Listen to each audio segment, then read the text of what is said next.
Madame la députée, Monsieur le sénateur, Madame la conseillère départementale, Monsieur le conseiller départemental, Monsieur le président de la communauté de communes, Mesdames, Messieurs les élus, Madame la commandante de gendarmerie, Mesdames, Messieurs les représentants des différentes associations, Mesdames, Messieurs, chers amis.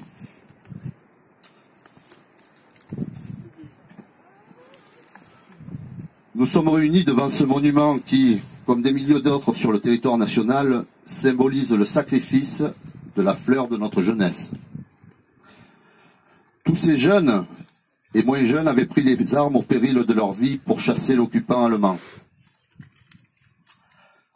En ce jour anniversaire de l'attaque du maquis de Bayon, nous devons être fidèles au souvenir des 21 maquisards que nous honorons ici, ainsi qu'aux 3 adolescents qui tombèrent sous les balles nazies. C'est comme nous le faisons chaque année, rendre hommage à leur combat, mais c'est aussi le poursuivre dans un monde qui connaît malheureusement toujours les guerres, le racisme et la xénophobie. L'histoire du massacre du camp de Tramallo est une grande histoire.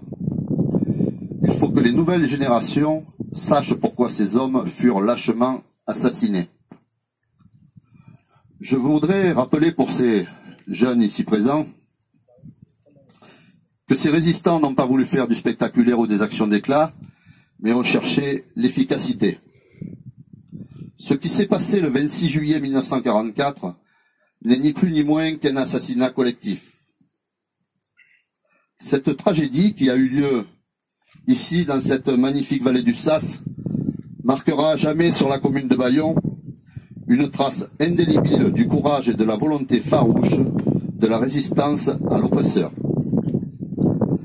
L'anniversaire que nous célébrons aujourd'hui est tellement présent dans le souvenir de chacun d'entre nous que la solennité et l'instant est toujours accompagnés d'une très vive émotion. Il s'agit en effet, pour certains d'entre nous, de souvenir au sens propre du terme, avec une histoire vécue. Qui pourrait à jamais oublier la dureté de ces moments de vie et de perte d'êtres chers? Ici même, devant ce monument, nous nous inclinons en hommage aux victimes de cette folie destructrice, programmée et exécutée au nom d'une idéologie au service de la barbarie.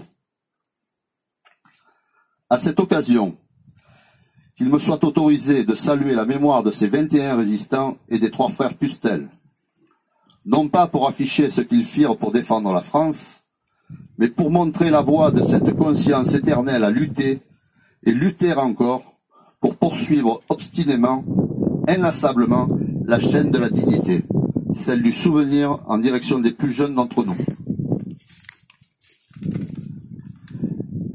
Les Bayonnais de ma génération, ou celle d'avant, connaissent le maquis de Tramallo.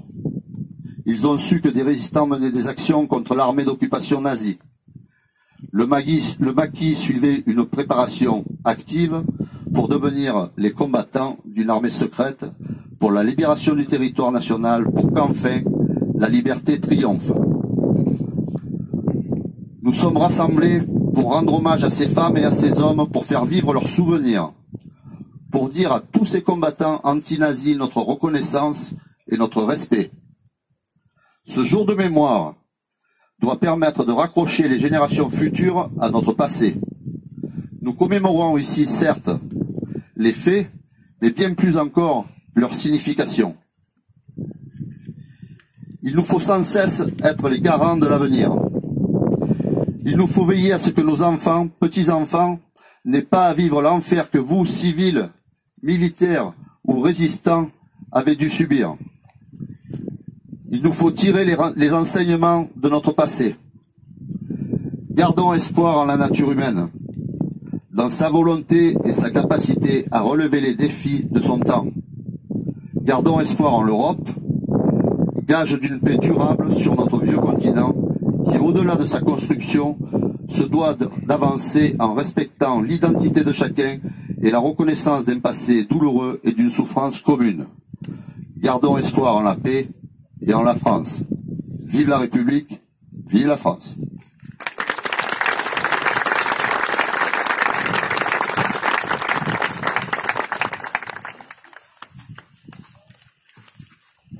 Monsieur le maire va maintenant inviter les personnalités à venir